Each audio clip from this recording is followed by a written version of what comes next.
세계가 거부한 비행기가 있었습니다. 캄차카 화산 폭발로 발이 묶인 러시아 여고생 32명. 일본도 중국도 유럽도 착륙을 허락하지 않았습니다. 이대로라면 끝이었습니다. 그 순간 대한민국 인천공항이 홀로 응답했습니다. 그리고 그 5일 동안 벌어진 일들이 러시아 전역을 뒤흔들었습니다.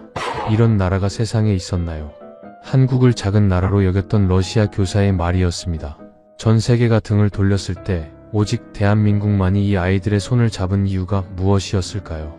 그 전에 잠깐 구독과 좋아요는 다음 영상 제작에 큰 힘이 됩니다. 그리고 댓글에 대한민국 화이팅! 한국을 응원해주세요. 그럼 오늘의 사연 시작합니다. 저는 나탈리아 크라프첸코입니다. 러시아 상트페테르부르크 국립사범대학 부설 교육문화연구소에서 동아시아 교육, 비교 연구를 담당하고 있는 역사 교사이자 연구원입니다. 교단에 선지 올해로 꼭 23년째가 됩니다. 제 연구 분야는 동아시아 국가들의 교육 시스템이 어떻게 서구 모델을 수용하고 변형해 왔는지를 분석하는 것입니다. 쉽게 말씀드리면 저는 숫자와 데이터로 나라를 읽는 사람입니다. 감정보다 통계를, 인상보다 근거를 믿어왔습니다. 그것이 저의 방식이었고 그것이 저의 자부심이었습니다. 연구소 복도에는 제가 직접 제작한 동아시아 교육 지도가 붙어 있습니다. 일본, 중국, 대만, 싱가포르 그리고 한국. 나라마다 빼곡하게 분석 메모가 달려 있습니다. 그런데 딱 한 나라만 메모가 없었습니다. 한국이었습니다. 굳이 메모를 달 필요를 느끼지 못했습니다. 제 연구 노트 안에서 한국은 늘 세 번째 칸에 고정되어 있었으니까요. 일본과 중국 사이 외형적 성장은 두드러지나 창의적 독창성이 결여된 모방형 성장 국가. 18년간 그렇게 분류해왔고 단 한 번도 그 결론을 의심한 적이 없었습니다. 그해 9월 교장실로 호출을 받았습니다. 교장 블라디미르가 두꺼운 서류를 내밀며 말했습니다. 나탈리아, 이번 10월 수학여행 인솔 교사로 자네가 적임이야. 서류 첫 장에는 목적지가 적혀 있었습니다. 대한민국 서울. 저는 잠시 그 단어를 내려다보았습니다. 그리고 속으로 조용히 한숨을 내쉬었죠. 폭도로 나오다 동료 교사 이리나를 마주쳤습니다. 이리나가 눈치를 채고 물었습니다. 어디래? 저는 짧게 답했습니다. 한국. 이리나가 피식 웃으며 말했죠. 거기 K-팝 말고 볼 게 있어? 저는 그 말에 반박하지 않았습니다. 사실 저도 같은 생각이었으니까요. 출발 전날 밤이었습니다. 저는 침대 위에 학생 32명의 여권을 펼쳐놓고 한 장씩 확인했습니다.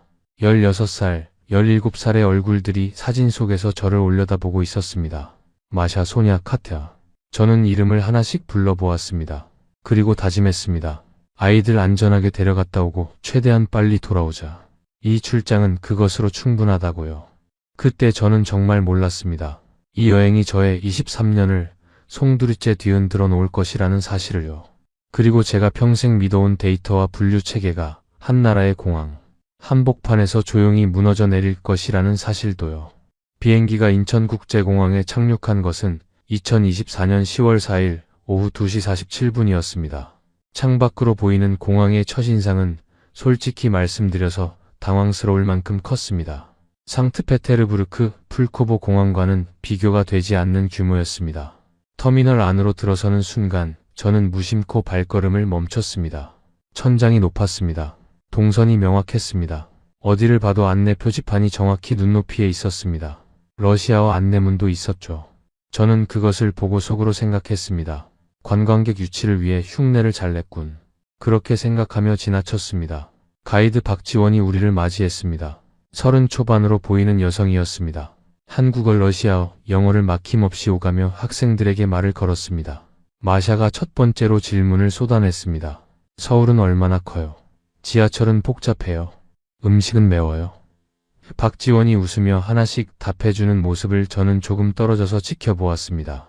직업적인 친절이라고 생각했습니다. 이 나라 관광산업이 훈련시킨 미소라고요. 첫날 일정은 경복궁이었습니다. 10월의 서울은 하늘이 높고 공기가 맑았습니다. 궁궐 입구에 들어서자 학생들이 일제히 탄성을 질렀습니다. 저는 건축물의 규모보다 배치에 눈이 갔습니다. 산을 등지고 물을 바라보는 구조. 자연과 인공을 조율한 설계 방식이 단순한 모방이 아니라는 느낌이 스쳤습니다. 잠깐이었습니다. 저는 곧 시선을 거두고 인원 점검으로 돌아갔습니다. 가이드 박지원이 근정전 앞에서 조선 왕조 이야기를 꺼냈습니다. 이 궁궐은 1395년에 지어졌습니다. 그 후 600년 넘게 이 자리를 지키고 있습니다. 저는 그 말을 들으며 무심코 메모 노트를 꺼냈습니다. 600년. 러시아 역사 교사로서 그 숫자는 그냥 흘려들을 수 없었습니다. 저는 뭔가를 적으려다 멈췄습니다. 그리고 노트를 다시 가방에 넣었습니다. 인정하기 싫었던 것 같습니다. 저녁은 명동이었습니다. 학생들은 거리에 들어서자마자 흩어질 기세였습니다. 저는 목소리를 높여 2명씩 짝을 지어 이탈 금지를 외쳤습니다. 그러나 솔직히 말씀드리면 저도 그 거리가 낯설지 않게 느껴졌습니다. 간판이 밝았습니다. 거리가 깨끗했습니다. 노점상 아주머니가 떡볶이를 내밀며 러시아어로 맛있어요 라고 했을 때 저는 처음으로 피식 웃었습니다. 의도하지 않은 웃음이었습니다. 마샤가 떡볶이 한 입을 먹고 눈물을 터뜨렸습니다. 매워서였습니다. 그런데 이상하게도 울면서 웃고 있었습니다. 선생님, 이게 이렇게 맛있어도 돼요? 저는 그 표정을 보며 뭐라 답해야 할지 몰랐습니다. 그냥 고개를 끄덕였습니다. 숙소로 돌아온 것은 밤 10시가 넘어서였습니다. 저는 침대에 앉아 텔레비전을 켰습니다. 한국 뉴스 채널이었습니다. 화면 한쪽에 붉은 연기 기둥 같은 영상이 스쳐 지나갔습니다. 자막에 러시아어는 없었지만 지명은 읽을 수 있었습니다. 캄차카. 저는 채널을 돌렸습니다. 피곤했습니다. 그것이 다였습니다. 그때는 그것이 그냥 지나가는 뉴스인 줄만 알았습니다. 수학여행 나흘째가 되던 날이었습니다. 오전 일정은 국립중앙박물관이었습니다. 저는 학생들을 인솔하며 전시관을 돌았습니다. 그런데 어느 순간부터 박지원의 행동이 눈에 걸리기 시작했습니다. 설명을 하다가 스마트폰을 확인했습니다. 웃으면서 화면을 닫았습니다. 또 설명을 하다가 다시 확인했습니다. 저는 그것을 3번 목격했습니다. 23년의 교사 경력이 쌓아온 감이라는 게 있습니다. 학생이 뭔가를 숨기고 있을 때 느껴지는 그 미묘한 공기. 박지원에게서 그것이 느껴졌습니다. 저는 아무 말도 하지 않았습니다. 그러나 속으로 조용히 경계심이 올라왔습니다. 점심을 마치고 이동하던 중에 휴대폰이 울렸습니다. 러시아 교장 블라디미르였습니다. 나탈리아, 캄차카 화산 활동이 강화되고 있다고 한다. 공항 모니터링 중이니 일단 항공편 상태를 체크해둬. 짧은 통화였습니다. 저는 전화를 끊고 항공사 앱을 열었습니다. 귀국 항공편 상태란에 4글자가 적혀 있었습니다. 운항 검토 중. 저는 그 화면을 10초 정도 들여다보았습니다. 그리고 앱을 닫았습니다. 아이들이 보면 안 된다고 생각했습니다. 불필요한 불안을 줄 이유가 없었습니다. 동료 교사 알렉세이가 옆으로 다가왔습니다. 나탈리아, 혹시 비행기 취소되는 거 아니야? 뉴스 봤어? 저는 짧게 말했습니다. 별일 없을 거야. 그렇게 말하면서 저는 조용히 러시아 외교부 긴급 연락처를 메모지에 적었습니다. 손끝이 약간 서늘했습니다. 저녁 자유시간, 학생들이 한강공원으로 나간 사이 저는 숙소에 남았습니다. 창밖으로 서울 야경이 펼쳐졌습니다. 강이 빛났습니다. 다리가 빛났습니다. 저는 그것을 아름답다고 느끼면서도 그 감정을 인정하지 않으려 했습니다. 그냥 도시의 불빛이라고, 어느 나라에나 있는 야경이라고 스스로에게 말했습니다. 그러나 심장 한쪽에서 무언가가 조금씩 흔들리고 있었습니다. 저는 그것을 눈치채지 못한 척했습니다. 박지원에게 문자 한 통을 보냈습니다. 귀국 항공편 관련해서 혹시 아는 정보 있으면 알려주세요. 답장은 짧았습니다. 내일 아침에 말씀드리겠습니다. 오늘은 편히 쉬세요.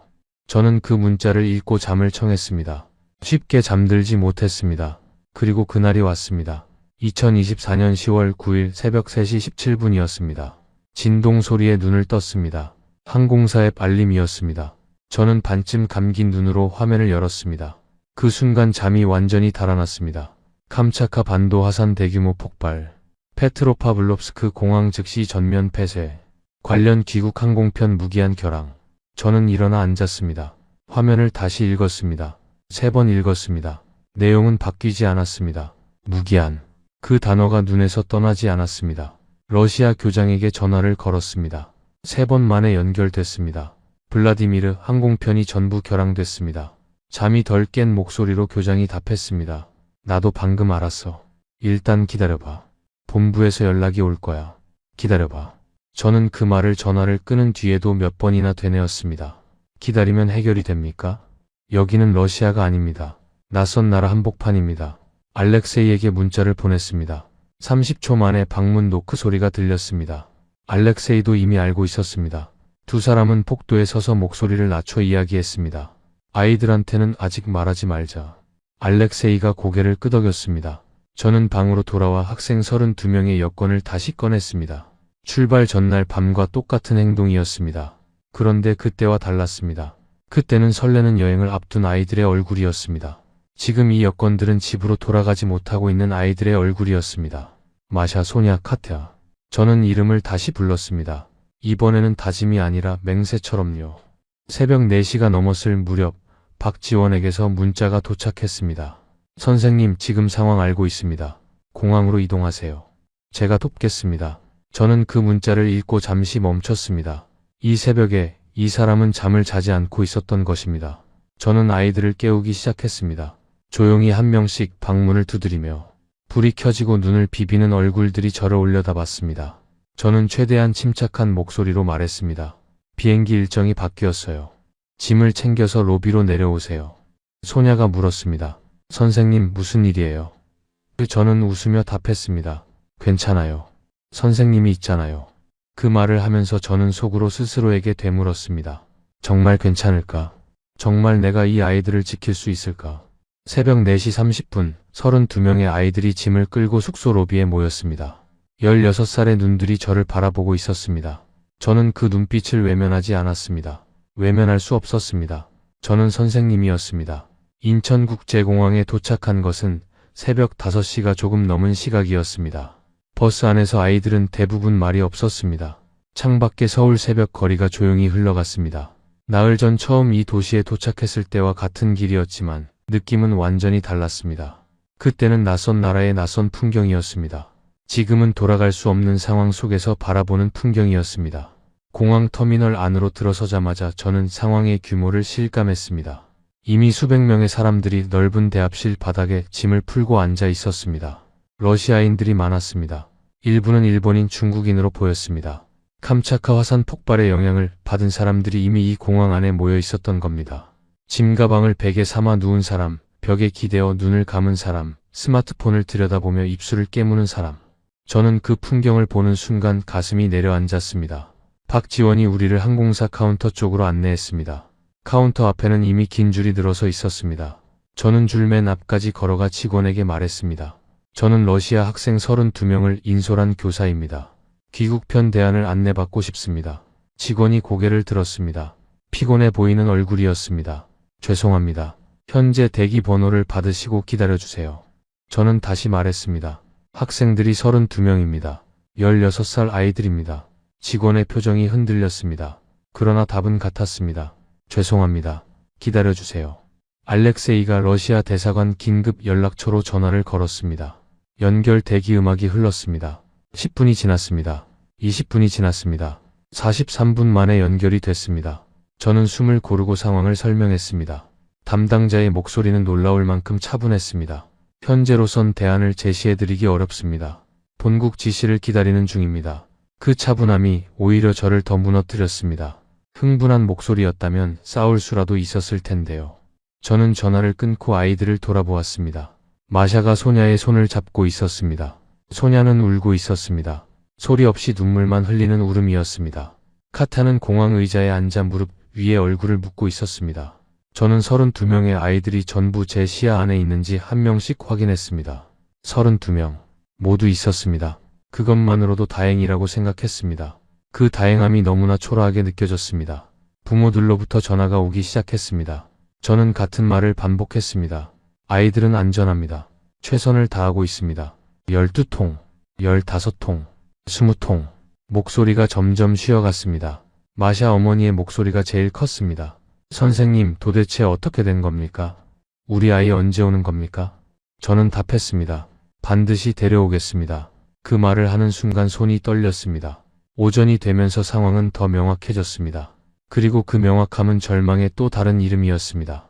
캄차카 반도의 화산 폭발 규모가 애초 예측을 크게 웃돈다는 공식 발표가 나왔습니다. 페트로파블롭스크 공항의 폐쇄 기간이 최소 120시간으로 공식 발표됐습니다. 120시간. 5밤이었습니다. 저는 그 숫자를 들었을 때 한동안 아무 생각도 들지 않았습니다. 머릿속이 하얘졌습니다. 그런데 더 큰 문제가 뒤따랐습니다. 러시아발 우회 항공편을 받아줄 다른 나라를 찾아야 했습니다. 박지원이 알아본 결과를 전해줬습니다. 일본이 거부했습니다. 화산재 비행 위험 구역 내 운항 불가라는 이유였습니다. 중국이 거부했습니다. 급격히 증가하는 긴급 착륙 요청을 감당할 수 없다는 이유였습니다. 대만이 거부했습니다. 핀란드가 검토 중이라는 답만 반복했습니다. 유럽 각국 항공사들은 연락조차 되지 않았습니다. 저는 그 소식들을 하나씩 들으면서 공항 창밖을 바라보았습니다. 비행기들이 활주로 위를 오갔습니다. 떠나는 비행기들이었습니다. 우리는 탈 수 없는 비행기들이었습니다. 항공사에서 공식 안내문을 배포했습니다. 내용은 짧았습니다. 추가 숙박 및 식사 비용은 탑승객 개인 부담. 저는 그 안내문을 받아들고 즉시 여행 예산 내역을 펼쳤습니다. 계산기를 두드렸습니다. 학교에서 지급한 비상예비 예산으로는 3일을 버티기가 어려웠습니다. 5일은 불가능에 가까웠습니다. 화면이 흐려졌습니다. 눈물인지 피로인지 그 순간에는 알 수 없었습니다. 알렉세이가 제 옆에 앉았습니다. 나탈리아, 진짜 방법이 없는 걸 수도 있어. 처음으로 우리 둘 다 입 밖에 낸 말이었습니다. 저는 아무 대답도 하지 않았습니다. 대신 학생들 쪽을 바라보았습니다. 마샤가 아무것도 모른 채 소냐에게 과자를 나눠주고 있었습니다. 그 모습이 가슴에 박혔습니다. 그때 공항 저편에서 박지원이 빠른 걸음으로 다가오는 것이 보였습니다. 전화기를 귀에 댄 채였습니다. 무언가를 교섭하는 듯한 표정이었습니다. 저는 그 모습을 멀리서 바라보면서 이상한 감정을 느꼈습니다. 우리는 이 나라의 손님입니다. 그런데 왜 이 사람은 저렇게 뛰어다니는 걸까요? 희망을 잃지 않겠다고 다짐했습니다. 저는 교사입니다. 무너지는 모습을 보여서는 안 됩니다. 첫 번째 시도는 핀란드 헬싱키 경유 귀국 편이었습니다. 러시아 대사관을 통해 핀란드 항공 당국에 공식 요청을 넣었습니다. 32명의 미성년자가 포함된 단체 긴급 입국이라는 점을 강조했습니다. 답변을 기다리는 동안 저는 학생들에게 아무 말도 하지 않았습니다. 알려줄 수 있는 좋은 소식이 생겼을 때 말하자고 생각했습니다. 3시간 뒤 답변이 왔습니다. 화산재 경보 구역 내 비행 불가. 핀란드 항공 당국의 최종 결정이었습니다. 저는 곧바로 두 번째 방법을 시도했습니다. 중국 국제항공을 통한 베이징 경유 귀국편이었습니다. 알렉세이가 중국어를 조금 할 줄 알았습니다. 알렉세이가 직접 전화를 걸었습니다. 가능성이 있어 보였습니다.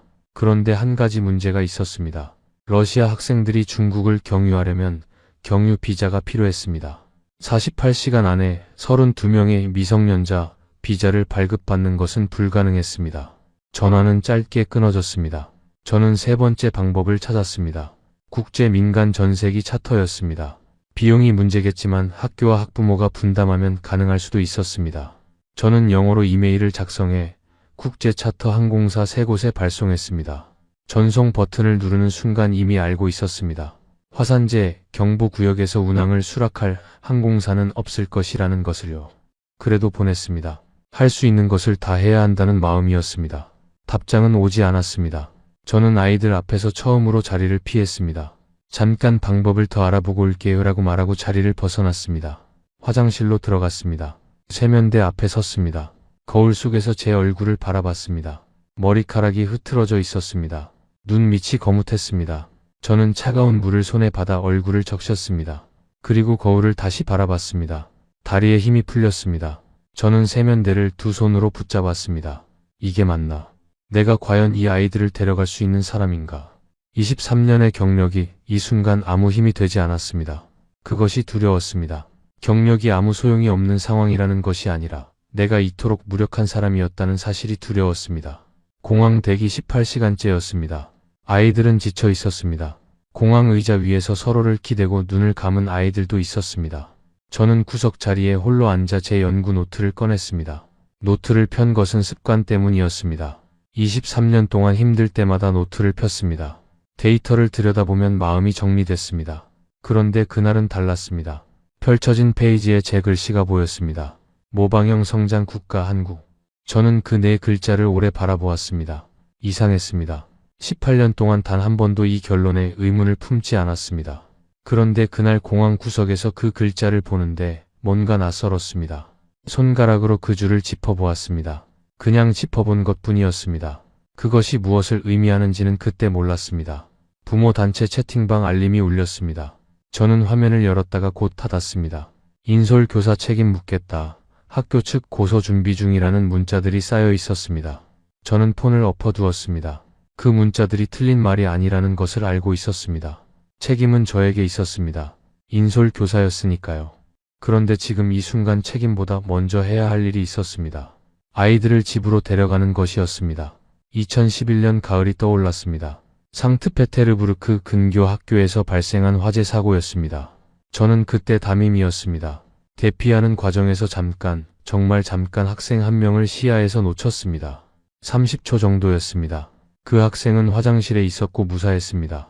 그러나 그 30초가 저에게는 13년이 지난 지금도 남아 있었습니다.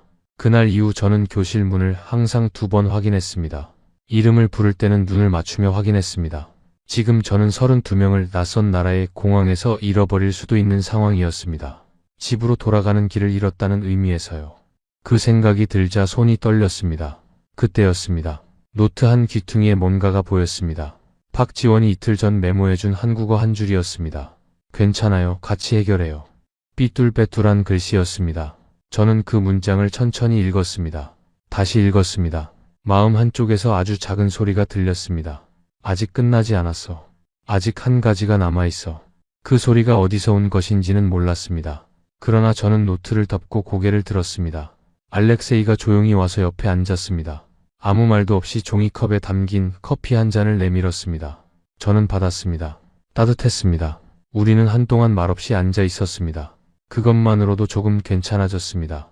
그때 박지원이 빠른 걸음으로 우리 쪽으로 걸어왔습니다. 옆에 처음 보는 남자가 함께였습니다. 양복 차림이었고 공항 직원증을 목에 걸고 있었습니다. 이름표에는 한글과 영어가 같이 적혀 있었습니다. 김민준, 인천국제공항 특별지원 데스크 과장이라고 소개했습니다. 김민준이 저를 바라보며 러시아어로 말했습니다. 안녕하세요. 발음이 어색했지만 분명히 러시아어였습니다. 저는 순간 이 상황이 무엇인지 파악하지 못했습니다. 그냥 멍하니 바라봤습니다. 김민준이 한국어로 말하면 박지원이 러시아어로 통역했습니다. 러시아 학생들 일행이시죠? 저희가 도울 수 있는 방법을 찾았습니다. 저는 되물었습니다. 어떤 방법입니까? 박지원이 통역했습니다. 김민준이 서류 한 장을 꺼냈습니다. 인천국제공항이 긴급 외국인 체류자를 위한 특별구역을 무상으로 제공할 수 있습니다. 공식 입국 심사를 통과하지 않아도 됩니다. 공항 트랜짓 구역 내에서 체류하시는 동안 숙면시설, 샤워시설, 식사, 의료 지원을 모두 제공하겠습니다. 저는 그 말을 다 듣고 잠시 아무 말도 하지 못했습니다. 그리고 물었습니다. 무상입니까? 박지원이 통역하자 김민준이 고개를 끄덕였습니다. 저는 다시 물었습니다. 조건이 있습니까? 김민준이 통역을 통해 답했습니다. 없습니다. 그냥 사람이니까요. 그냥 사람이니까요. 저는 그 말을 받아들이는데 시간이 걸렸습니다. 데이터를 믿고 조건을 따지는 사람이었습니다. 조건 없는 도움이라는 개념이 낯설었습니다. 왜 이렇게까지 해주시는 겁니까? 김민준이 박지원의 통역을 들으며 잠시 생각하더니 담담하게 답했습니다. 이건 저희가 당연히 해야 할 일입니다. 당연히. 저는 그 단어를 속으로 되뇌었습니다. 박지원이 제 귀에 조용히 말했습니다. 실은 어제 밤새 공항 관계자들에게 연락했어요. 선생님. 저는 그 말을 듣는 순간 뭔가가 목에 걸렸습니다. 이 사람은 우리를 처음부터 버리지 않았습니다. 제가 화장실에서 혼자 무너지고 있을 때 이 사람은 뛰어다니고 있었던 겁니다. 알렉세이가 아이들에게 외쳤습니다. 짐 풀어도 돼. 처음으로 웃으면서 한 말이었습니다. 이제 우리에게는 계획이 생겼습니다. 5일이라는 시간이 여전히 앞에 놓여 있었습니다. 그러나 계획이 있었습니다. 그것만으로도 달랐습니다. 김민준이 공식 체류 지원 확인서를 내밀었습니다. 저는 두 손으로 그것을 받아들었습니다. 한동안 내려다보았습니다. 종이 한 장이었습니다. 그런데 그것이 32명 아이들의 5일을 지켜주는 종이였습니다. 박지원이 공항 내 특별 체류구역으로 안내를 시작했습니다. 걸으면서 하나씩 설명해줬습니다. 이쪽이 숙면구역입니다. 샤워실은 저쪽이고요. 식사는 하루 3끼 공항 측에서 배식합니다. 의료팀이 24시간 대기하고 있고 저혈압 증상이 있는 학생은 따로 등록해 정기 관리를 받을 수 있습니다. 카타를 떠올렸습니다. 전날 안색이 좋지 않았던 아이였습니다. 저는 카타 이름을 바로 말했습니다. 러시아 대사관에 전화를 걸었습니다. 이번에는 달랐습니다. 아이들은 안전합니다. 인천공항 측의 공식 지원을 받고 있습니다. 체류 확인서 번호를 알려드리겠습니다. 담당자의 목소리가 처음으로 안도하는 것이 느껴졌습니다. 부모 채팅방을 다시 열었습니다. 저는 짧게 썼습니다. 아이들은 안전합니다. 인천공항이 공식 지원을 해주고 있습니다. 정기적으로 상황을 공유하겠습니다. 잠시 후 마샤 어머니가 답장을 보냈습니다. 감사합니다, 선생님. 저는 그 네 글자를 보고 눈을 감았습니다. 학생들에게 역할을 나눠줬습니다. 소그룹으로 나눠 각 그룹의 연락 담당, 짐 관리 담당, 체력 관리 담당을 정했습니다. 마샤가 가장 먼저 손을 들었습니다. 저 연락 담당할게요. 저는 고개를 끄덕이며 말했습니다. 이제부터 우리는 이 공항의 손님이 아닙니다. 이 공항을 함께 견디는 사람들입니다. 아이들이 조용히 고개를 끄덕였습니다. 연구 노트를 펼쳤습니다. 새 페이지에 제목을 적었습니다. 인천공항 시스템. 그 아래 첫 번째 항목을 썼습니다. 자발성. 데이터가 아직 쌓이지 않았지만 이미 무언가가 다르다는 것은 알고 있었습니다. 공항 체류 이틀째 오전이었습니다. 특별구역 안에서 아이들은 조금씩 안정을 찾아가고 있었습니다. 그런데 그날 아침 예상치 못한 일이 있었습니다. 공항 직원 한 명이 화이트보드를 들고 우리 구역으로 들어왔습니다. 저는 또 무슨 안내사항인가 생각했습니다. 그런데 직원이 화이트보드에 그린 것은 공지문이 아니었습니다. 한글 잠오음표였습니다. 가나다라마 바사. 직원이 아이들을 향해 웃으며 말했습니다. 한국어 배워볼래요? 박지원이 통역했습니다. 아이들이 잠시 서로 얼굴을 바라봤습니다. 그리고 마샤가 자리에서 일어났습니다. 저 할게요. 소냐가 따라 일어났습니다. 3시, 4시 되고 10명이 넘었습니다. 저는 그 광경을 뒤에서 바라봤습니다. 이것은 계획된 서비스가 아니었습니다. 직원이 스스로 생각해서 들고 온 화이트보드였습니다. 저는 연구 노트를 펼쳤습니다. 자발성 항목 아래에 한 줄을 더 썼습니다. 계획이 아닌 개인의 선택에서 나온 자발성. 오전 중반쯤 의료팀 간호사 김선희가 카타를 찾아왔습니다. 혈압을 재고 따뜻한 음료를 챙겨줬습니다. 카타가 러시아어로 뭐라 말했고 박지원이 통역했습니다. 이 선생님 이름이 뭐예요? 김선희가 웃으며 자신의 이름표를 가리켰습니다. 카타가 발음을 따라했습니다. 김선희. 어색한 발음이었지만 정확한 이름이었습니다. 김선희가 박수를 쳤습니다. 카타가 처음으로 소리 내어 웃었습니다. 저는 그 웃음소리를 듣는 순간 가슴이 이상하게 먹먹해졌습니다. 점심 배식이 시작됐습니다. 흰 쌀밥에 국, 반찬 3가지였습니다. 아이들이 일제히 젓가락을 들었습니다. 소냐가 이게 다 우리 거예요? 라고 물었습니다. 박지원이 웃으며 고개를 끄덕였습니다. 아이들이 먹기 시작했습니다. 조용했습니다. 그리고 마샤가 밥을 한 숟갈 뜨더니 말했습니다. 맛있다. 그 한마디에 주변이 웃음으로 가득 찼습니다. 오후에는 서울대 러시아어 문학과 3학년 학생 2명이 자원봉사 통역사로 나타났습니다. 김민준이 연락했다고 했습니다. 이 학생들이 오면서 그동안 박지원 혼자 감당하던 소통의 부담이 크게 줄었습니다. 아이들이 자원봉사 학생들과 이야기를 나누기 시작했습니다. 러시아어로 한국 이야기를 듣는 신기한 풍경이었습니다. 저는 처음으로 연구 노트에 2줄을 동시에 적었습니다. 시스템이 아니라 사람이 움직이는 나라. 그리고 그 아래 모방형이라는 단어에 조심스럽게 줄을 그었습니다. 한 줄이었습니다. 아직 확신은 없었습니다. 그러나 그 줄은 그어졌습니다. 저녁이 됐습니다. 공항 특별구역에 불이 낮게 켜졌습니다. 아이들이 하나둘 자리를 잡고 눕기 시작했습니다. 마샤가 한국어 잠오음표를 폰으로 찍어 부모에게 보냈습니다. 소냐는 오늘 배운 감사합니다를 종이에 적어 배식 직원에게 전했습니다. 직원이 크게 웃으며 엄지를 들었습니다. 저는 그날 밤 처음으로 편히 눈을 감았습니다. 여전히 집은 멀었습니다. 그러나 우리는 혼자가 아니었습니다. 그것이 달랐습니다. 체류 사흘째 밤이었습니다. 아이들은 특별구역 숙면 공간에서 조용히 잠들어 있었습니다. 저는 혼자 구역 입구 쪽 의자에 앉아 있었습니다. 피곤했지만 잠이 오지 않았습니다. 내일이면 나흘째입니다. 귀국편 항공기 배정 소식이 오늘 중으로 온다고 했습니다. 저는 그 소식만을 기다리고 있었습니다. 자정이 넘었을 무렵 휴대폰이 울렸습니다. 항공사였습니다. 저는 얼른 전화를 받았습니다. 심장이 빠르게 뛰었습니다. 담당자의 목소리가 들렸습니다. 차분했습니다. 그 차분함이 이미 나쁜 소식을 예고하고 있었습니다. 죄송합니다. 대체 항공기 배정이 추가로 지연될 예정입니다. 현재 배정 예정이었던 기체에서 결함이 발견됐습니다. 대체 기체 확보까지 최소 3일이 더 소요될 것으로 예상됩니다. 저는 그 말을 들으면서 아무것도 느끼지 못했습니다. 머릿속이 텅 빈 것 같았습니다. 3일이요. 저는 그냥 그 숫자를 반복했습니다. 담당자가 말을 이었습니다. 현재로선 이것이 최선입니다. 죄송합니다. 전화가 끊어졌습니다.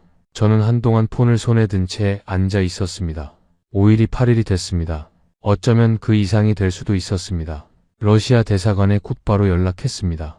담당자가 상황을 파악하더니 말했습니다. 추가 체류 비용은 현재 정부 차원 지원이 어렵습니다. 학부모 개인 분담으로 해결하셔야 할 수 있습니다. 저는 전화기를 내려놓았습니다. 테이블 위에 조용히 내려놓았습니다. 그리고 두 손을 무릎 위에 올렸습니다. 부모 단체 채팅방 알림이 울리기 시작했습니다. 새벽인데도 메시지가 쏟아졌습니다. 누군가 항공사 추가 지연 소식을 먼저 접한 것 같았습니다. 인솔 교사 책임 물어야 한다. 학교 측 공식 사과 요구한다. 변호사 선임했다. 고소장 준비 중이다. 저는 그 메시지들을 하나씩 읽었습니다. 5번, 6번, 7번. 화면이 계속 올라갔습니다. 틀린 말이 아니었습니다. 저는 인솔 책임자였습니다. 아이들이 집에 돌아가지 못하고 있는 이 상황의 책임자는 저였습니다. 그 사실을 부정할 수 없었습니다. 저는 폰을 뒤집었습니다. 알림 소리가 계속 울렸습니다. 뒤집어도 소리는 들렸습니다. 처음으로 이런 생각이 들었습니다. 귀국하면 교직을 잃을 수도 있다. 23년이 이렇게 끝날 수도 있다. 이상하게도 그 생각이 들었을 때 두렵지 않았습니다. 두려운 것은 따로 있었습니다. 32명의 아이들을 집으로 데려가지 못하는 것. 그것만이 두려웠습니다. 알렉세이가 제 옆에 와서 앉았습니다. 자고 있었을 텐데 언제 나온 건지 몰랐습니다. 나탈리아, 나도 들었어. 저는 고개를 끄덕였습니다. 잠시 침묵이 흘렀습니다. 알렉세이가 말했습니다. 우리 같이 어떻게든 해결해. 혼자 짊어지지 마. 저는 그 말에 아무 대답도 하지 못했습니다. 목이 막혔습니다. 그때 학생 소냐의 어머니가 러시아 현지에서 직접 인천공항 대표 번호로 전화를 걸었다는 연락이 왔습니다. 공항 측 직원이 저에게 알려줬습니다. 저는 눈을 감았습니다. 이 새벽에 러시아에서 한국 공항에 직접 전화를 건 어머니를 생각했습니다. 그 마음을 생각했습니다. 공항 한쪽에서 다른 나라 승객들의 불만도 터져나오기 시작했습니다. 이틀째 발이 묶인 다른 나라 관광객들이었습니다. 고함 소리가 들렸습니다. 저는 그 소리가 우리 학생들을 깨울까봐 구역 입구 쪽으로 몸을 돌렸습니다. 지켜야 할 것이 있었습니다. 그날 밤은 길었습니다. 창밖으로 공항 활주로에 불빛이 새벽 내내 깜박였습니다. 저는 잠들지 못한 채 아이들이 자는 것을 지켜봤습니다. 32명이 모두 그 자리에 있었습니다. 나흘째 새벽이었습니다. 동이 트기 전 공항 창가에 혼자 앉아 있었습니다. 활주로 너머로 하늘이 조금씩 밝아오고 있었습니다. 저는 연구 노트를 무릎 위에 올려두었습니다. 펼치지는 않았습니다. 그냥 손 위에 얹어두었습니다. 발자국 소리가 들렸습니다. 고개를 들었습니다. 김민준이었습니다. 정장 차림이었습니다. 이 새벽에 정장을 입고 있었습니다. 저는 나중에야 알았습니다. 김민준이 사흘째 퇴근을 하지 않고 있었다는 것을요. 김민준이 옆자리에 앉았습니다. 박지원 없이 혼자였습니다. 잠시 말이 없었습니다. 그러더니 가방 안에서 무언가를 꺼냈습니다. 작은 노트였습니다. 겉표지에 한글이 적혀 있었습니다. 김민준이 천천히 그것을 저에게 내밀었습니다. 저는 노트를 받아들었습니다. 펼쳤습니다. 첫 줄에 러시아어가 적혀 있었습니다. 어색한 러시아어였지만 읽을 수 있었습니다. 마샤. 첫 번째 이름이었습니다. 그 아래 한 줄이 더 있었습니다. 처음으로 밥을 2그릇 먹은 날. 저는 다음 줄을 읽었습니다. 소냐. 한국어로 감사합니다를 배식 직원에게 먼저 말한 날. 카트야. 혈압이 안정되어 처음으로 웃은 날. 이름이 하나씩 이어졌습니다. 32명의 이름이 모두 있었습니다. 한 명도 빠지지 않았습니다. 저는 노트를 덮지 못했습니다. 페이지를 넘기는 손이 멈췄습니다. 이 사람은 3일 동안 우리 아이들을 한 명씩 바라보고 있었습니다. 이름을 기억하며 바라보고 있었습니다. 저는 물었습니다. 박지원이 없었기 때문에 천천히 영어로 물었습니다. 왜 이것을 적었습니까? 김민준이 잠시 생각하더니 영어로 답했습니다. 천천히 정확하게. 아이들이 여기 있는 동안 누군가는 이 아이들을 제대로 봐야 한다고 생각했습니다. 누군가는 이 아이들을 제대로 봐야 한다. 저는 그 문장을 받아들이는데 시간이 걸렸습니다. 23년 동안 저는 학생들을 가르쳤습니다. 그러나 이 3일 동안 이 공항의 사람들은 저보다 더 우리 아이들을 들여다보고 있었습니다. 그것이 부끄러움으로 다가왔습니다. 그리고 동시에 말로 표현할 수 없는 감사함으로 다가왔습니다. 저는 오랫동안 노트를 내려다보았습니다. 그리고 결심했습니다. 이 오일을 기록해야 합니다. 러시아에 돌아가면 공식 교육 연구 보고서로 작성하겠습니다. 이 나라의 이 공항에서 일어난 일들을 데이터가 아닌 사람의 이야기로 기록하겠습니다. 누군가는 알아야 합니다. 전 세계가 등을 돌렸을 때 홀로 손을 내민 이 나라의 이야기를요. 저는 제 연구 노트를 펼쳤습니다. 모방형 국가, 한국이라고 적힌 그 줄을 바라보았습니다. 그리고 천천히 그 줄 전체에 선을 그었습니다. 한 줄이 아니었습니다. 여러 번 긋고 또 그었습니다. 18년치의 결론이었습니다. 18년치의 편견이었습니다. 줄이 그어지는 그 순간 이상하게도 마음이 가벼워졌습니다. 빈 줄에 세 단어를 적었습니다. 자발적 인간성. 저는 그 단어를 쓰고 노트를 덮었습니다. 그때 공항 안내 방송이 울렸습니다. 한국어와 영어가 이어졌습니다. 저는 영어 부분을 들었습니다. 러시아 방면 대체 항공기 배정 완료. 출발 예정 시각 18시간 후. 저는 펜을 손에 쥔 채 방송을 들었습니다. 한 번 더 확인하고 싶었지만 방송은 이미 끝나 있었습니다. 옆에 앉아있던 김민준이 조용히 고개를 끄덕였습니다. 맞습니다. 라는 뜻이었습니다. 저는 자리에서 일어났습니다. 아이들이 자고 있는 숙면 구역으로 걸어갔습니다. 문 앞에 서서 안을 들여다봤습니다. 32명의 아이들이 조용히 자고 있었습니다. 저는 그 모습을 한동안 바라봤습니다. 눈물이 나왔습니다. 참지 않았습니다. 공항 폭도 안에서 조용히 울었습니다. 아무도 없는 새벽 폭도였습니다. 출발 18시간 전이었습니다. 저는 아이들을 깨웠습니다. 비행기 시간이 나왔습니다. 오늘 출발합니다. 아이들이 눈을 비비며 일어났습니다. 그리고 그 말이 무슨 뜻인지 깨닫는 순간 소냐가 먼저 소리를 질렀습니다. 집에 가요? 저는 고개를 끄덕였습니다. 집에 갑니다. 학생들이 일어나 서로를 끌어안았습니다. 마샤가 소냐를 안았습니다. 카타가 처음으로 큰 소리로 웃었습니다. 알렉세이가 주먹을 쥐었습니다. 저는 그 모습을 바라보다가 뒤돌아섰습니다. 또 눈물이 나올 것 같았습니다. 오늘은 선생님답게 있어야 한다고 생각했습니다. 짐을 정리하는 동안 김민준이 공항 직원 여러 명과 함께 우리 구역으로 들어왔습니다. 모두 무언가를 손에 들고 있었습니다. 작은 종이 가방들이었습니다. 김민준이 학생들 앞에 섰습니다. 박지원이 통역했습니다. 사흘 동안 함께 해주셔서 저희도 많이 배웠습니다. 작은 것을 준비했습니다. 잘 돌아가세요. 직원들이 하나씩 학생들에게 가방을 건넸습니다. 마샤가 가방을 받아 열었습니다. 안에는 작은 한국 전통 문양 손거울과 메모지가 있었습니다. 메모지에는 러시아어로 짧게 적혀 있었습니다. 다시 만나요. 마샤가 그 메모지를 읽고 입술을 깨물었습니다. 울지 않으려는 것이 보였습니다. 결국 울었습니다. 탑승구로 이동하기 시작했습니다. 폭도를 걸어가는데 공항 직원들이 양쪽에 일렬로 서 있었습니다. 배웅을 나온 것이었습니다. 학생들이 그 사이를 걸어가며 하이파이브를 했습니다. 아이들의 웃음소리가 공항 폭도를 가득 채웠습니다. 저는 맨 뒤에서 걸었습니다. 양쪽에 선 직원들의 얼굴을 하나씩 바라봤습니다. 웃고 있었습니다. 진짜 웃음이었습니다. 소냐가 줄 중간에서 빠져나왔습니다. 뛰어갔습니다. 의료구역 쪽이었습니다. 김선희 간호사가 거기 서 있었습니다. 소냐가 가방에서 러시아 초콜릿을 꺼내 두 손으로 건넸습니다. 김선희가 받아들고 무언가 한국어로 말했습니다. 소냐는 알아듣지 못했을 겁니다. 그래도 두 사람은 한동안 서로를 바라보았습니다. 말이 없어도 전해지는 것이 있었습니다. 탑승구 앞에서 박지원과 마주쳤습니다. 박지원이 저를 향해 걸어왔습니다. 뭐라고 말하려는 것 같았습니다. 그런데 말이 나오지 않는 것 같았습니다. 저도 마찬가지였습니다. 저는 그냥 박지원 쪽으로 걸어가 안았습니다. 23년 동안 처음 보는 사람을 이렇게 안아본 적이 없었습니다. 박지원의 등이 떨렸습니다. 저도 떨렸습니다. 잠시 후 제가 먼저 물러서며 말했습니다. 한국어로요. 서툴고 어색했지만 분명하게. 감사합니다. 박지원이 눈물을 흘리며 웃었습니다. 저도 웃었습니다. 탑승구를 통과하기 직전 마샤가 갑자기 뒤로 돌아섰습니다. 그리고 공항을 향해 있는 힘껏 외쳤습니다. 목청이 공항 천장까지 닿는 목소리였습니다. 정말 감사합니다. 한국어였습니다. 4일 동안 배운 한국어였습니다. 공항 직원들이 일제히 박수를 쳤습니다. 학생들이 따라서 박수를 쳤습니다. 저는 박수를 치지 않았습니다. 박수를 치면 손이 흔들릴 것 같았습니다. 저는 그냥 그 장면을 눈에 담았습니다. 평생 잊지 않겠다고 생각하면서요. 비행기에 탑승했습니다. 창가 자리에 앉아 창밖을 내려다봤습니다. 인천국제공항의 활주로가 보였습니다. 넓었습니다. 그리고 빛났습니다. 저는 연구 노트를 꺼냈습니다. 마지막 빈 페이지를 펼쳤습니다. 펜을 들었습니다. 그리고 한 줄을 적었습니다. 한국은 모방하지 않는다. 한국은 창조한다. 비행기가 움직이기 시작했습니다.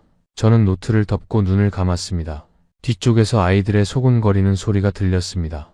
마샤가 소냐에게 한국어를 가르치고 있었습니다. 비행기 안에서도 멈추지 않았습니다. 저는 그 소리를 들으면서 생각했습니다. 이 여행은 끝나지 않았습니다. 지금 막 시작된 것인지도 모르겠다고요. 페테르부르크 풀코보 공항에 착륙한 것은 현지 시각으로 저녁 8시가 조금 넘은 시각이었습니다. 비행기 문이 열리기도 전에 창밖으로 사람들이 보였습니다. 입국장 유리 너머에 부모들이 줄지어 서 있었습니다. 저는 그 풍경을 보는 순간 가슴이 내려앉았습니다. 저를 향한 분노의 얼굴 들릴 것이라고 생각했습니다. 당연한 일이었습니다. 아이들을 열흘 가까이 낯선 나라 공항에 묶어두었으니까요. 비행기에서 내려 입국장을 통과하는 순간이었습니다. 문이 열렸습니다. 학생들이 쏟아져 나왔습니다. 그리고 부모들이 달려왔습니다. 저는 눈을 감았습니다. 무슨 말이 날아올지 각오했습니다. 그런데 들린 것은 고함이 아니었습니다. 울음이었습니다. 마샤 어머니가 마샤를 끌어안고 엉엉 울었습니다. 소냐 아버지가 소냐를 들어올렸습니다. 카테 어머니가 카테 얼굴을 두 손으로 감싸며 이마에 입을 맞췄습니다. 입국장이 울음과 웃음으로 가득 찼습니다. 마샤 어머니가 저에게 걸어왔습니다. 저는 사과의 말을 준비했습니다. 그런데 마샤 어머니가 먼저 두 팔을 벌렸습니다. 저를 안았습니다. 그리고 귀에 대고 말했습니다. 선생님 덕분에 우리 아이가 살아 돌아왔습니다. 저는 그 말에 아무것도 할 수 없었습니다. 그냥 서 있었습니다. 등 뒤에서 마샤 어머니의 손이 느껴졌습니다. 저는 그 손의 온기를 오래 기억할 것입니다. 고소를 위협하던 채팅방 분위기는 어디에도 없었습니다. 나중에 알고 보니 아이들이 비행기를 타기 전날부터 부모들에게 영상통화를 하며 이야기를 전했다고 했습니다. 인천공항에서 있었던 일들을요. 마샤가, 소냐가, 카테가 각자의 목소리로 전한 이야기들이 부모들의 마음을 먼저 바꾸어 놓았던 겁니다. 학교로 돌아온 다음 날 아침이었습니다. 교장 블라디미르가 저를 불렀습니다. 저는 무거운 마음으로 교장실 문을 두드렸습니다. 블라디미르가 자리에서 일어나 악수를 청했습니다. 나탈리아 수고했네. 그리고 궁금한 게 있어. 저는 자리에 앉았습니다. 이번 일을 공식 교육 연구 보고서로 작성해 줄 수 있겠나. 교육부에서도 관심을 보이고 있어. 저는 가방에서 연구 노트를 꺼냈습니다. 이미 시작했습니다. 라고 말했습니다. 그날 오후 마샤가 교무실로 찾아왔습니다. 손에 뭔가를 들고 있었습니다. 한국 교환학생 프로그램 지원서였습니다. 선생님, 저 지원해도 되나요? 저는 지원서를 받아들었습니다. 지원 동기 칸에 마샤의 글씨가 빼곡했습니다. 인천공항에서 배운 것을 더 배우고 싶습니다. 저는 그 문장을 읽고 한동안 말을 잇지 못했습니다. 그리고 서명란에 도장을 찍었습니다. 귀국한 지 사흘째 되던 날, 소냐가 올린 소셜미디어 게시물이 러시아 전역에 퍼졌습니다. 5일 동안 찍어둔 사진과 짧은 영상들이었습니다. 한국어 잠오음표를 배우는 장면, 공항 배식 직원에게 감사합니다를 말하는 장면, 마샤가 탑승구에서 정말 감사합니다를 외치는 장면이었습니다. 게시물 아래 러시아어 댓글이 수천 개가 달렸습니다. 이런 나라가 있었나요? 한국이 이런 곳이었어요. 우리도 한국처럼 되고 싶다. 댓글들이 이어졌습니다. 러시아 국영 방송이 이 이야기를 뉴스로 다뤘습니다. 전 세계가 거부한 비상 착륙을 대한민국이 받아줬다는 내용이었습니다. 화면에 인천국제공항이 크게 나왔습니다. 저는 그 방송을 집에서 혼자 보았습니다. 텔레비전 화면에 인천공항이 나오는 것을 보면서 이상한 감정이 들었습니다. 그리워졌습니다. 낯선 나라의 공항이 그리워졌습니다. 보고서를 완성하는데 2달이 걸렸습니다. 제목은 이렇게 정했습니다. 인천공항의 인간성, 위기 속 한국의 자발적 공동체 정신. 23년 동안 썼던 그 어떤 논문보다 오래 들여다본 글이었습니다. 데이터가 아니라 사람의 이야기였기 때문입니다. 보고서가 러시아 교육학회지에 게재됐습니다. 반응은 예상보다 훨씬 컸습니다. 러시아 교육부 자문위원회로부터 공식 자문 요청이 왔습니다. 동아시아 교육 문화 비교 연구 분야에서 한국 사례를 공식 연구 모델로 검토하고 싶다는 내용이었습니다. 저는 그 서한을 받아들고 오랫동안 생각했습니다. 18년 전 제가 모방형 국가라고 분류해 두었던 나라가 이제 연구 모델이 됐습니다. 한국 외교부에서도 연락이 왔습니다. 인천공항의 이번 대응이 긴급 외국인 지원 우수 사례로 공식 기록됐다는 내용이었습니다. 김민준이 그 기록에 이름을 올렸다고 했습니다. 저는 그 소식을 듣고 곧바로 김민준에게 메시지를 보냈습니다. 러시아어로요. 축하합니다. 당신은 처음부터 이 결과를 만들 사람이었습니다. 답장이 왔습니다. 한국어였습니다. 짧았습니다. 아이들 잘 지내죠? 저는 그 메시지를 받고 크게 웃었습니다. 공식적인 말 한마디가 아니었습니다. 그냥 사람의 말이었습니다.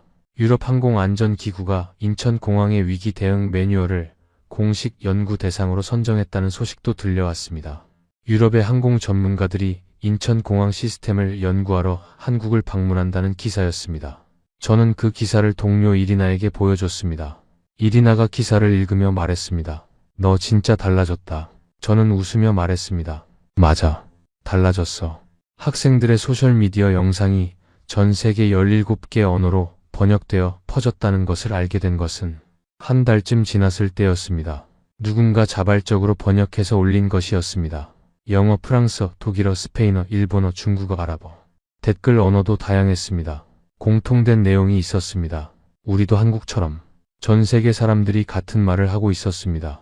마샤를 포함해 우리 학교 학생 8명이 이듬해 한국 교환학생 프로그램에 지원했습니다. 8명 모두 합격했습니다. 합격 발표가 난 날 마샤가 교무실로 달려와 소리쳤습니다. 선생님, 저 또 한국 가요. 저는 웃으며 말했습니다. 이번엔 화산이 없길 바라자. 지금 저는 연구소 책상 앞에 앉아 있습니다. 책장에는 18년치 연구 파일들이 꽂혀 있습니다. 그중 한 파일이 이제 연구 보관함으로 옮겨져 있습니다. 모방형 성장 국가, 한국이라는 제목이 붙은 파일입니다. 책상 위에는 마샤가 보내온 한국 엽서가 세워져 있습니다. 경복궁 사진이 담긴 엽서입니다. 뒷면에 마샤의 글씨로 이렇게 적혀 있습니다. 선생님, 저 지금 한국어 수업 듣고 있어요. 나중에 선생님한테 한국어로 편지 쓸게요. 저는 그 엽서를 매일 아침 봅니다. 매일 아침 웃습니다. 강의실에서도 달라진 것이 있습니다. 동아시아 교육 비교 강의 첫 시간, 저는 이제 칠판에 숫자를 적지 않습니다. 대신 인천공항 이야기를 합니다. 데이터가 아닌 사람의 이야기로 강의를 시작합니다. 학생들이 조용해집니다. 그 조용함이 18년의 데이터 강의보다 훨씬 깊은 것을 전달하고 있다는 것을 저는 느낍니다. 동료 이리나가 어느 날 폭도에서 저를 잡았습니다. 나탈리아, 나 그 보고서 읽었어. 이리나는 잠시 말을 고르더니 말했습니다. 나도 한국 가보고 싶어졌어. 저는 이리나의 어깨를 두드렸습니다. 가봐. 후회 안 해. 김민준과는 지금도 연락을 주고받습니다. 한 달에 한 번쯤 짧은 메시지를 나눕니다. 박지원과도 마찬가지입니다. 박지원이 최근 보내온 메시지에는 이런 말이 있었습니다. 선생님, 저 요즘도 공항에서 일하면서 가끔 그때 기억해요. 그때가 제가 이 일을 왜 하는지 다시 알게 된 시간이었어요. 저는 그 메시지를 읽고 한동안 폰을 내려놓지 못했습니다. 연구소 복도에 동아시아 교육 지도가 바뀌었습니다. 한국 칸에 메모가 붙었습니다. 딱 한 줄입니다. 자발적 공동체 정신, 위기에서 드러나는 진짜 국가의 품격. 18년 만에 생긴 메모입니다. 가장 짧지만 가장 오래 생각하고 쓴 메모입니다. 저는 가끔 새벽에 잠이 깨면 그 오일을 떠올립니다. 공항 창밖에 활주로 불빛, 마샤가 외친 정말 감사합니다. 김민준이 건넨 노트 위의 이름들, 박지원의 떨리던 등. 그것들이 아직도 선명합니다. 데이터는 흐려지지만 사람은 흐려지지 않습니다. 저는 그것을 이 나이에 배웠습니다. 이 이야기를 끝까지 들어주셔서 감사합니다. 저 나탈리아 크라프첸코는 23년 동안 세계를 데이터로 읽어왔습니다. 숫자가 거짓말을 하지 않는다고 믿었습니다. 그것이 제 자부심이었습니다. 그런데 2024년 10월에 인천공항은 저에게 이것을 가르쳐 주었습니다. 숫자가 담지 못하는 것이 있다고요. 그것은 사람이 사람을 대하는 방식입니다. 전 세계가 등을 돌렸을 때 대한민국은 홀로 손을 내밀었습니다. 자격을 묻지 않았습니다. 조건을 달지 않았습니다. 그냥 사람이니까요. 그 말 한마디가 저의 18년짜리 결론을 무너뜨렸습니다. 위기는 나라의 진짜 얼굴을 보여준다고 합니다. 저는 그 말이 맞다고 생각합니다. 그리고 저는 그 위기 속에서 대한민국의 가장 아름다운 얼굴을 보았습니다. 인천공항의 폭도에서, 배식 창구에서, 의료실에서, 그리고 새벽 활주로 불빛 아래에서요. 32명의 아이들은 지금도 그 오일을 기억합니다. 저도 기억합니다. 아마 평생 기억할 것입니다. 이 감동적인 이야기가 마음에 닿으셨다면 좋아요와 구독 버튼을 눌러주세요. 여러분 주변의 소중한 분들께도 이 이야기를 나눠주시면 더 많은 분들이 대한민국의 이 아름다운 순간을 함께 기억할 수 있습니다. 댓글로 여러분의 생각도 들려주세요. 긴 시간 함께 해주셔서 진심으로 감사드립니다.